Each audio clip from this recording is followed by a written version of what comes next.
Jury selection gets underway in the trial of Boston Marathon bombing suspect Tsarnaev. The trial is being held just 2 miles from where 2 bombs killed 3 and injured 260 others back in 2013. Some 1,200 potential jurors are being interviewed for a trial that we're told could last 3 to 4 months. Hi everyone, I'm Dan J. And I'm Patrice Wood. NBC 10 I-Team reporter Parker Gavigan is in Boston for the proceedings today.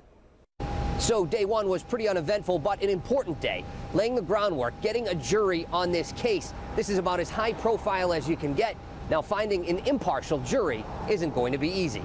The media presence is thick. So too is security on the street and in the water outside the Moakley Courthouse in Boston as jury selection begins in the criminal case against Johar Tsarnaev.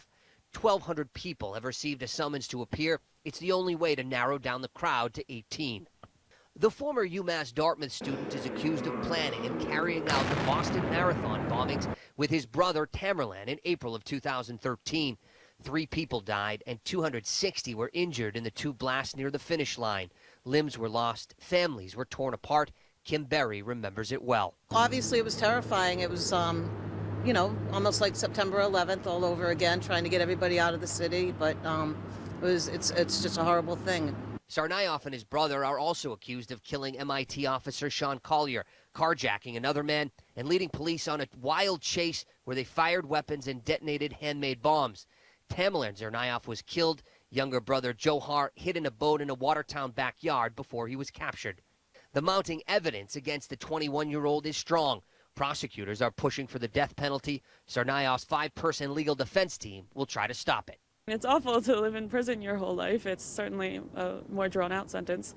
And regardless, I just don't think we have the right to kill people. People injured? It was terrorism, absolutely. So he should lose his life, put him to death? I believe he should, yes. So 400 potential jurors came through the courthouse today. More will come through the rest of the week. The trial is expected to start at the end of January and last 3 to 4 months. Outside of the federal courthouse in Boston, I'm Parker Gavigan, NBC 10 News.